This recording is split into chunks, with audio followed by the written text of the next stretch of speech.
Hello बच्चों, कैसे हैं आप लोग। I hope you are doing very well in your life. तो बच्चों, हम लोगों ने अभी तक काफ़ी सारी चीज़ें पढ़ चुके हैं, काफ़ी सारे सवाल भी कर चुके हैं। नेक्स्ट टॉपिक पे आते हैं हम अपन। ठीक है, नेक्स्ट टॉपिक क्या है, तो हमने लास्ट क्लास में पढ़ा था एडिशन ऑफ वेक्टर, जिसमें हमने रिजल्टेंट क्या होता है ये समझा था। ठीक है, और उस पर क्वेश्चंस अभी बाकी है। क्यों बाकी है? क्योंकि अभी कुछ टॉपिक्स हैं जिसे क्लियर करना जरूरी है, उसके बाद क्वेश्चंस करेंगे उस पर बेस पे। ओके, तो अब टॉपिक क्या है? आज का जो टॉपिक है वो है some basic property of some of vectors and their resultant. तो हमने सम ऑफ वेक्टर पढ़ा, एडिशन ऑफ वेक्टर, और रिजल्टेंट क्या होता है वो भी समझा। अब इनके कुछ प्रॉपर्टीज हैं, ठीक है, उन्हें हम समझते हैं। तो चलिए शुरू करते हैं। तो बच्चों, जो पहला प्रॉपर्टी है वो है कि two vectors and their resultant are always coplanar. तो जिन्होंने टाइप्स ऑफ वेक्टर देखा है वीडियो हमारा, तो कोप्लेनर क्या होता है वो पता होगा। अगर जिन्होंने नहीं देखा है तो वो जाकर दे सकते हैं, सर्च करिए type of vector by H G. Sir, राही एटियन। ठीक है, तो इसका मतलब क्या है? अब देखना, कोप्लेनर तो हमें पता है कि क्या होता है। हमें ये भी पता है कि दो वेक्टर हमेशा कोप्लेनर ही होंगे, ये भी हमने बता चुके हैं, कोप्लेनर जब पढ़ाया था तो बता चुके हैं। अब इसमें क्या कह रहा है कि दो वेक्टर एंड देयर रिजल्टेंट, और उनका रिजल्टेंट मतलब सम करने पे जो आता है वो भी हमेशा कोप्लेनर होगा ही होगा। समझ में आ रहा है? जैसे समझना, मान लो कि एक वेक्टर है ए वेक्टर, ठीक है, एक वेक्टर मान लो तुम कुछ इस तरह से बी वेक्टर। तो इनका रिजल्टेंट कैसे होगा? बताया था, अगर ये ऐसे जा रहा है और अगर ये ऐसे जा रहा है तो फिर ये बंद नहीं होगा, जस्ट इसके अपोजिट डायरेक्शन में जाएगा और जो ये होगा वही रिजल्टेंट होगा। तो ये हो गया रिजल्टेंट, जो कि है हमारा वेक्टर ए और प्लस बी का सम। ओके, तो कहने का मतलब क्या है कि अब ये पता है हमें कि ये वेक्टर और ये वेक्टर कोप्लेनर है, और ये वेक्टर जो है ये भी कोप्लेनर ही है। क्यों? क्योंकि हम इसको ऐसे आराम से टच कर सकते हैं, एक ही प्लेन में है तो टच कर सकते हैं। इसका मतलब सीधी सी बात है कि दो वेक्टर और उसका रिजल्टेंट कोप्लेनर होगा। लेकिन अगर तीन वेक्टर है और तीन वेक्टर का रिजल्टेंट आप निकाल रहे हो तो वो कोप्लेनर होगा, ये ऐसा जरूरी नहीं है। ठीक है, जैसे कैसे नहीं जरूरी है समझना। अगर मान लो कि ये वेक्टर यहाँ है और यहाँ पर मान लो कि ये बी वेक्टर है और सी वेक्टर मान लो इस डायरेक्शन में है, ठीक है, बाहर की साइड। समझ में आ रहा है? इसके जस्ट बाहर की साइड, तो बाहर की साइड है, तो अब ये इधर गया तो रिजल्टेंट कहाँ होगा? यहाँ से स्टार्ट होगा, ए से, है ना, यहाँ से ए से स्टार्ट होगा और कहाँ तक जाएगा? यहाँ तक मीट करेगा। ठीक है, तो ये देखो, ये प्लेन अलग है, ए बी प्लेन, ये प्लेन अलग है, ये देखो ये प्लेन अलग है। समझ में आ रहा है? अलग अलग प्लेन है कि नहीं? ये जो लाइन होगा यहाँ जो बाहर निकला होगा तो ये कहाँ जाएगा? अलग प्लेन में होगा, और ये अलग प्लेन है।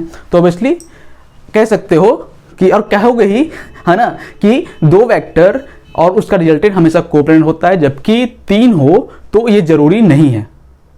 समझ में आ रहा है? तीन हो तो ये जरूरी नहीं है कि वो कोप्लेनर होगा ही होगा। सिंपल सा है, नोट कर लो।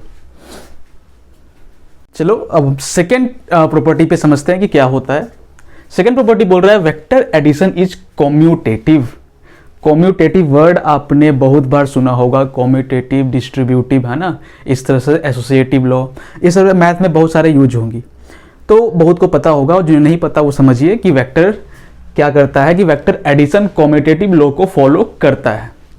ठीक है, जैसे कि अगर a प्लस बी एक वेक्टर है, उसको जोड़े a और b, और फिर या तो b और a जोड़े, दोनों का रिजल्टेंट क्या आएगा? सेम आएगा, इक्वल आएगा। कहने का मतलब ये सीधी सीधी अगर भाषा में कहा जाए तो तुम a से b जा रहे हो या b से a जा रहे हो, परिणाम सेम आएगा, वेक्टर एडिशन का रिजल्टेंट सेम आएगा। इसको अगर ज्योमेट्रिकली समझना चाहें तो ऐसे समझ सकते हैं कि मान लो कि एक ये है a वेक्टर और ये हुआ b वेक्टर।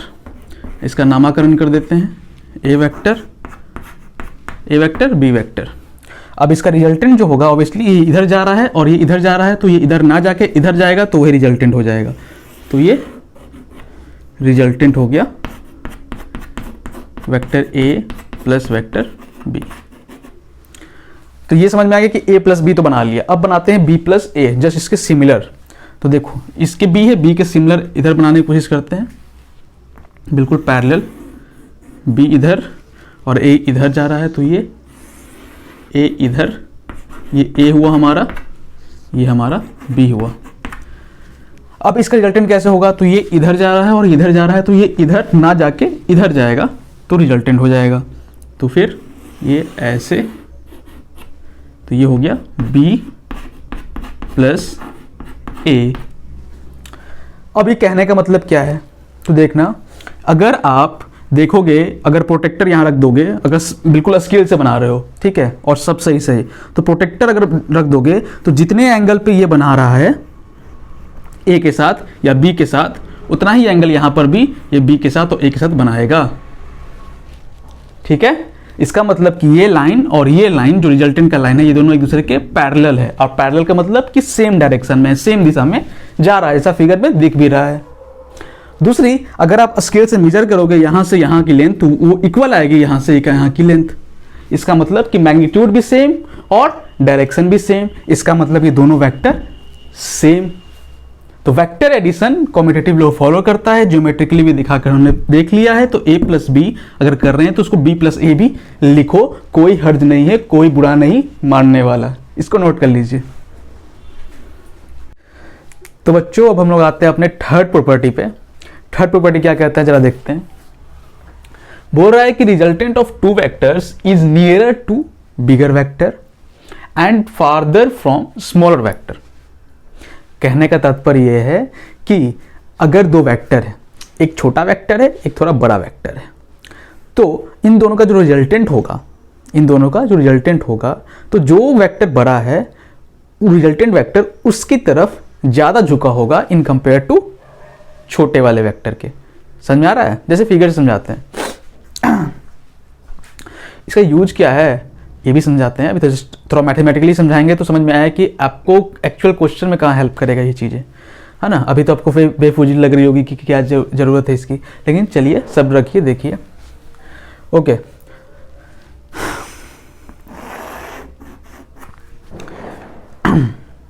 ये मान लिया हमारा ए वेक्टर है, मान लो कि ये हमारा बी वेक्टर है। ठीक है, ए को थोड़ा छोटा कर देते हैं, कंपैरिजन करने आसान हो जाएगा। ठीक है, तो ए को थोड़ा छोटा, इतना भी छोटा नहीं, इतना कर देते हैं, काफ़ी है। ओके, ए हमारा ये हुआ। तो इन दोनों का रिजल्टेंट क्या होगा, तो मैंने बोला था कि ट्रायंगल लगा सकते हो। ट्रायंगल लगाने के लिए आपको इस वेक्टर को इधर करना पड़ेगा और फिर ये बन जाएगा। तो वैसा कर लो, या तो पैरेललोग्राम लगाना है तो फिर यहाँ बीच से चला जाएगा। क्वेश्चन में समझेंगे। चलो, जैसे आप अभी आपके दिमाग में ट्रायंगल लॉ चल रहा होगा, मुझे पता है, ट्रायंगल लॉ से ही क्लियर करते हैं।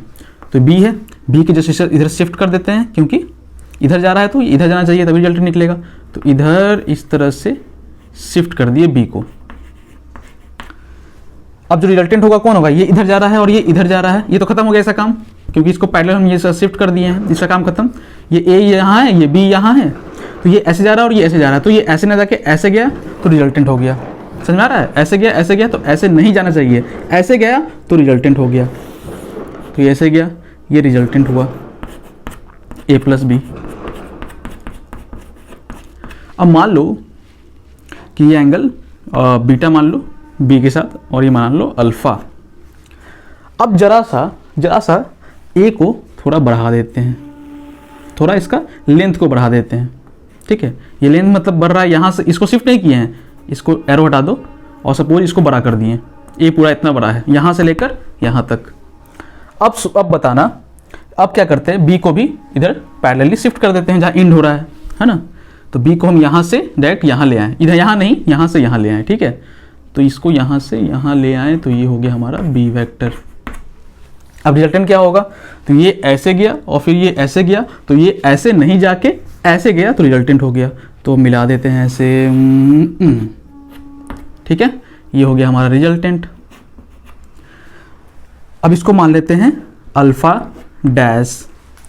तो नोटिस करो कि जैसे हमने ए वेक्टर को बढ़ा दिया, तो जो रिजल्टेंट वेक्टर है वो इसकी तरफ और झुक गया, क्योंकि देखो पहले इतना बड़ा एंगल था, अब कितना और छोटा एंगल हो गया है, और आगे बढ़ाएंगे तो और छोटा होता जाएगा। जैसे कि अगर हम और बढ़ा दिए इसको, ए को और बढ़ा देते हैं, चलो यहाँ बढ़ा दिए, बी को शिफ्ट करते हैं हम यहाँ से यहाँ,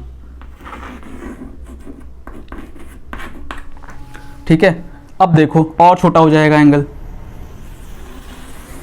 हो जाएगा, ये रिजल्टेंट हुआ।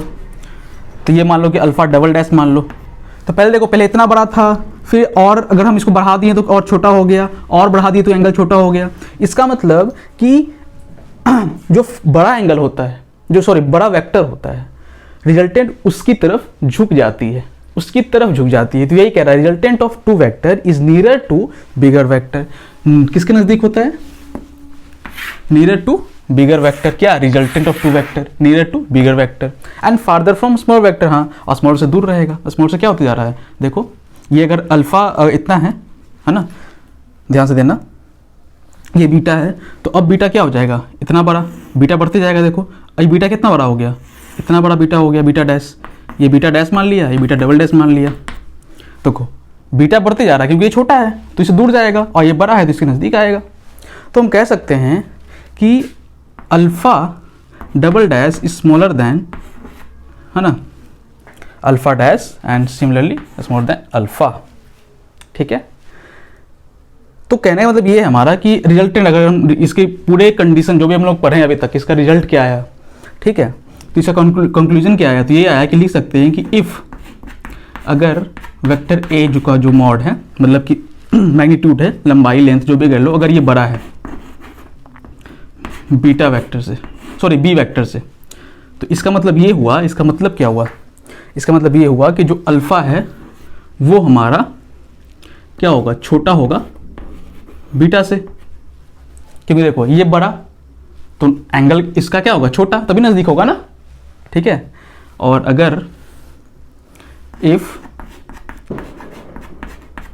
ए बड़ा है, सॉरी छोटा हो जाएगा ना, ए बड़ा तो हो गया, छोटा होगा और बी बड़ा होगा तो बी का एंगल छोटा हो जाएगा। तो क्या लिखोगे?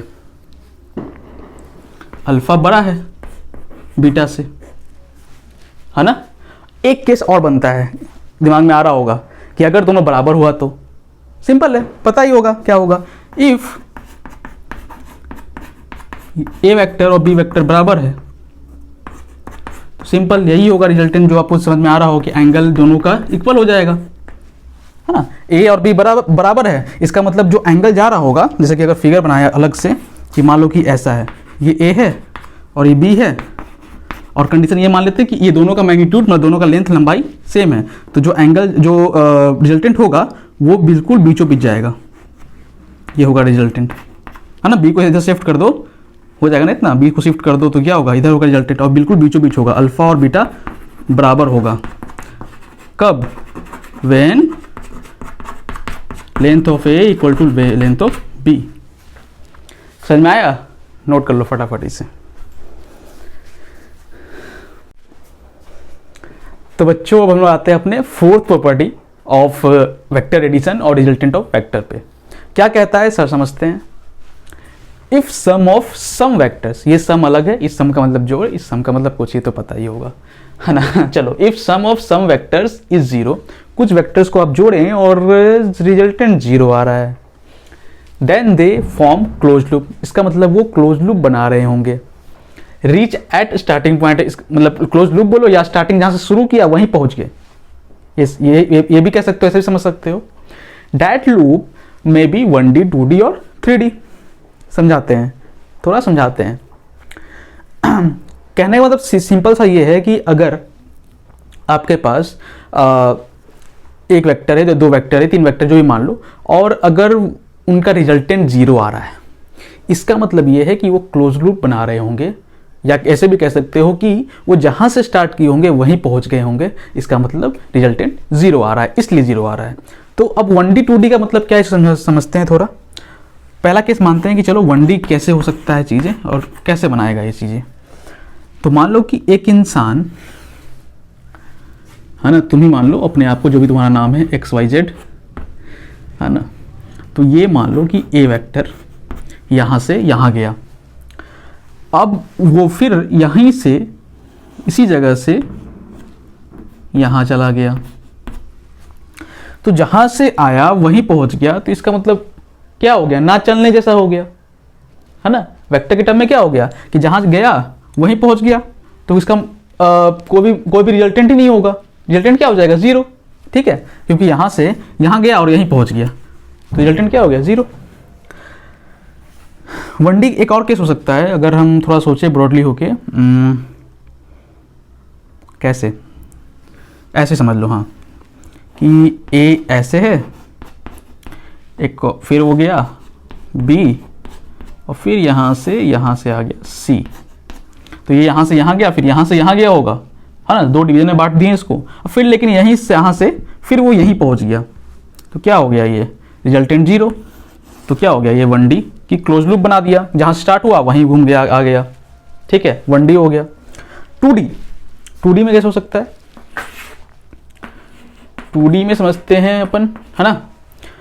2D में कैसे समझेंगे, अगर कोई ऐसे गया, फिर ये ऐसे गया, और रिजल्टेंट बनाने के लिए यहाँ से यहाँ गया, यहाँ से यहाँ गया, और यहाँ से ना जाके यहाँ गया, तो रिजल्टेंट होगा। लेकिन हम बोल रहे हैं कि यहीं जाओ, तो जहाँ से स्टार्ट किया वहीं पहुँच गया, ये A मान लो, ये B मान लो, रिजल्टेंट मान लो, तो रिजल्टेंट क्या हो गया इसका, जहाँ से स्टार्ट किया ये वहीं पहुँच गया, यहाँ से यहाँ, यहाँ से यहाँ, मतलब क्या हो गया, ना चलने जैसा हो गया कि चला ही नहीं बिल्कुल, तो रिजल्टेंट जीरो। तो इसका वेक्टर क्या आ गया, रिजल्टेंट वेक्टर क्या आ गया, जीरो, और क्लोज लूप भी बना रहा है, बंद लूप, है ना। 3D में समझते हैं, 3D में कैसे होगा, 3D में क्या होगा, तो मान लो कि एक्सिस बना देते पहले, ये एक्स एक्सिस हमारा हुआ, ये हमारा वाई एक्सिस हुआ, और ये जेड एक्सिस हुआ। जेड तो समझ में आ रहा होगा कि ये इस तरफ होगा, बाहर की तरफ, क्लियर है। अब ये क्लोज कैसे बनाएगा, तो सपोज देखो कि कोई मान लो यहाँ से स्टार्ट किया चलना, ठीक है, ये यहाँ गया, फिर ये यहाँ से यहाँ आया, ठीक है, ये कहाँ गया होगा, जेड यहाँ है तो कैसे गया होगा, ये ऐसे आया होगा, समझ में आ रहा है, बाहर की ओर। लेकिन हम यहाँ बना नहीं सकते यहाँ बोर्ड पे, तो यहाँ बना रहे हैं, और फिर ये यहाँ से यहाँ चला गया, तो ये A आया, फिर जहाँ से स्टार्ट हुआ वहीं पहुँच गया, और C आया, तो क्या क्लोज लूप बना, और 3D भी है क्योंकि ये जेड एक्सिस में भी है, 3D है। तो इस तरह से आप समझ सकते हो कि सम ऑफ वेक्टर जीरो हो, है ना, सम ऑफ वेक्टर अगर जीरो आ रहा है मतलब रिजल्टेंट जीरो आ रहा है, इसका मतलब यही है, इसका तात्पर्य यही निकलता है कि वो क्लोज लूप बना रहा होगा, बस यही बात है। अब 1D 2D और 3D पे कैसे कैसे हो सकता है, ये केसेस भी आप देख लिए, नोट कर लीजिए फटाफट, और आगे बढ़ते हैं हम लोग। अब आते हैं हम बच्चों अपने 5th पॉइंट पे।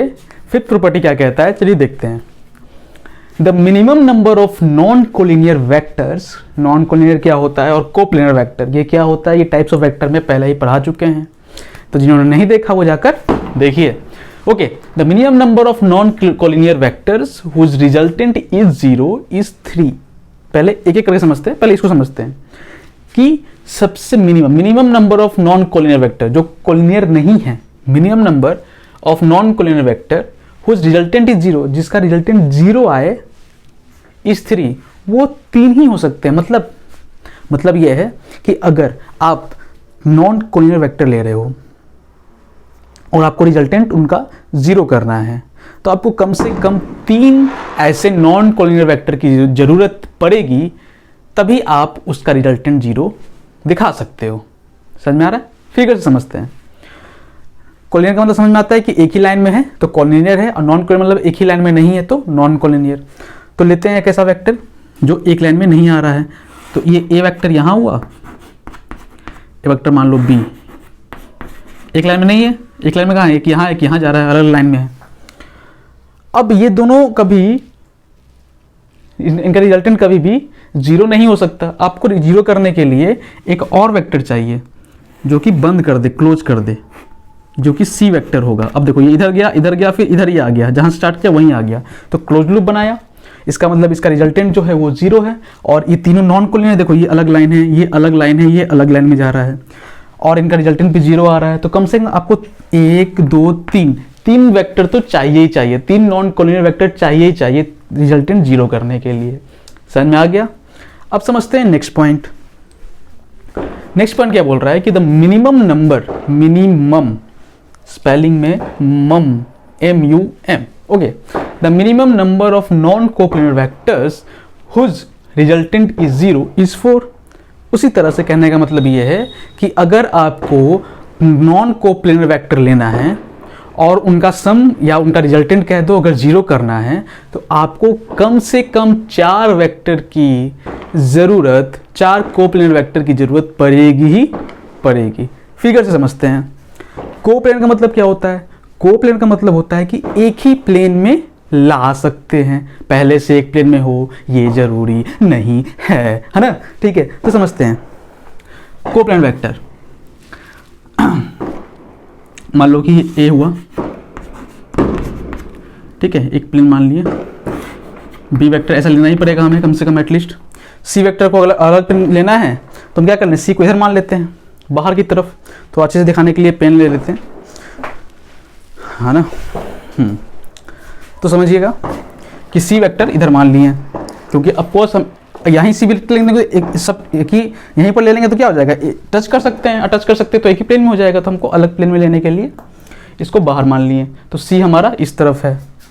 अब सी हमारा इस तरफ है तो 1 2 3 तीन वेक्टर मिलके भी कभी भी, है ना, अगर इधर कर देंगे तो क्या हो जाएगा, बंद तो हो जाएगा और 0 भी हो जाएगा, लेकिन ये कोप्लेनर होगा नहीं, क्योंकि इसको पूरा को टच कर सकते हैं। अगर हम इसको ऐसे कर दें, तुम सोच रहे हो कि ऐसे कर दीजिए सर, हो तो गया, बंद तो हो गया और बंद भी हो गया और रिजल्टेंट 0 हो जाएगा, लेकिन ये एक ही प्लेन में हो गया ना, एक प्लेन में नहीं, नॉन कोप्लेनर बोल रहा है। ठीक है, तो अलग प्लेन में लेना है हमें, तो क्या कर रहे हैं, एक अलग प्लेन ले लेते हैं इस तरह से। तो ए बी और सी इधर है, ये सी वेक्टर है। तो अब इसको बंद करना है तो हमें क्या चाहिए, एक यहाँ से एक और वेक्टर जाएगा, यहाँ मीट करेगा, यहाँ से एक वेक्टर यहाँ जाएगा, तो कम से कम 1 2 ये 3 सी वेक्टर और एक यहाँ रिजल्टेंट वेक्टर जो होगा डी, जो भी मान लो उसे, तो हमें कम से कम 4 तो चाहिए ही, है ना, इसको बंद करने के लिए। अगर नॉन कोप्लेनर वेक्टर का रिजल्टेंट 0 कर रहा है तो कम से कम हमें 4 वेक्टर की ज़रूरत, 4 नॉन कोप्लेनर वेक्टर की ज़रूरत पड़ेगी। समझ में आ गया? नोट कर लीजिए इसे।